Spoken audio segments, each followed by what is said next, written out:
We're flying to Melbourne!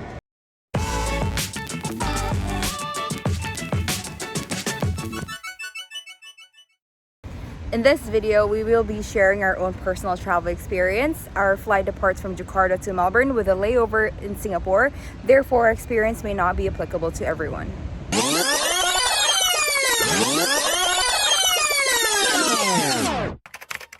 So today is exactly 5 days before my flight on the 11th of January, and there are 2 forms that need to be completed prior to my flight to Melbourne. The first one being Australia Travel Declaration Form, or the ATD form. So this one needs to be completed at least 72 hours prior to your departure. And the second one, we have the International Passenger Arrivals Permit via Service Victoria. And you need to apply for a permit to enter Victoria if you have been overseas in the past 14 days, including if you are entering Victoria from another Australian state or territory. Hi guys, so it's exactly a day before my flight and I'm currently going to head over to get my PCR test done, and I've booked my slot online for the drive-through 24-hour PCR test. And since my flight is having a layover in Singapore, then I need to get my test done a maximum of 48 hours before my departure. But if you guys are having a direct flight to Melbourne, you guys have a maximum of 72 hours before your flight. You guys need to make sure that you are getting your PCR test done in an internationally accredited healthcare facility, and you guys can check that through the link that we will be providing in our guidebook. And in my case, I made sure that the clinic that I'm going to right now has been registered as that. Okay, here we go.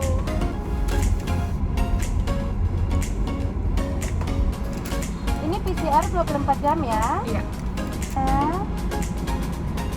Satu lagi.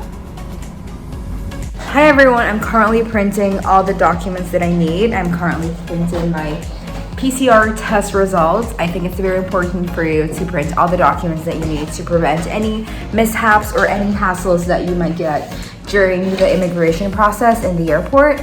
That's why I highly recommend printing all the documents you need. Now I'm going to show you all the documents that I have printed. First of all, I have the COVID-19 vaccination certificate for both doses. And then I have the negative PCR test result, the declaration for Australia, border travel permits, e-ticket, and visa. So these are the documents that I make sure to have with me before I leave, just so that if anything happens in the airport, I can just pull out all the documents and prevent any mishaps and any prolonged or unnecessary problems that you might encounter, especially during the pandemic. And for those who are traveling domestically, don't forget to create your own electronic health card. All you have to do is simply go to Peduli Lindungi app, go to eHack, and create your own eHack, and you're set and done. Have a safe flight!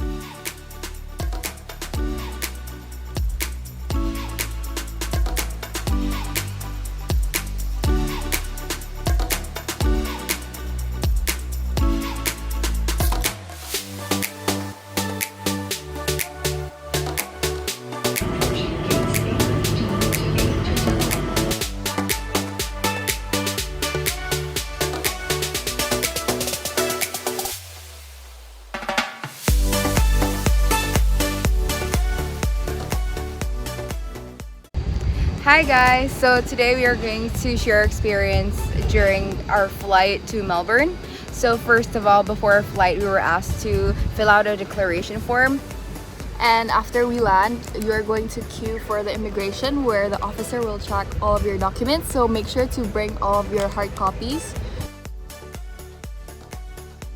So when we landed, we booked the Unimel pickup service.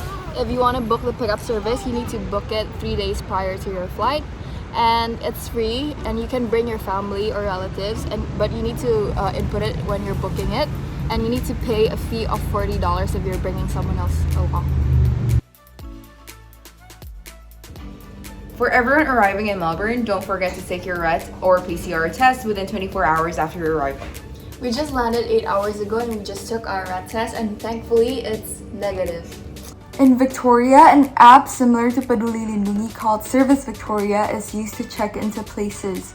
To update your vaccination status on the app, you have to register your vaccination history received overseas. To do this, you must first register for an individual healthcare identifier, or otherwise called IHI. Next, you have to verify your proof of vaccination to a recognized vaccination provider. This includes your general practitioner and selected pharmacies like Chemist Warehouse or Priceline. They'll verify your vaccination status and add the record of vaccination to the Australian Immunization Register. Make sure to bring your passports when you make your visit to a recognized vaccination provider. Also, note that the incurred cost to verify your proof of vaccination may vary. Next, update your digital certificate on the Service Vic app and you're done.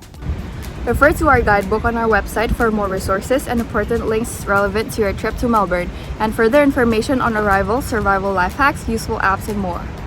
This was our travel experience from Johor to Melbourne, and if you're in Melbourne, make sure to apply for the University of Melbourne Welcome Grant after arriving in Australia. And most importantly, be sure to stay safe, and if you're about to travel to Melbourne, have a safe flight and see you!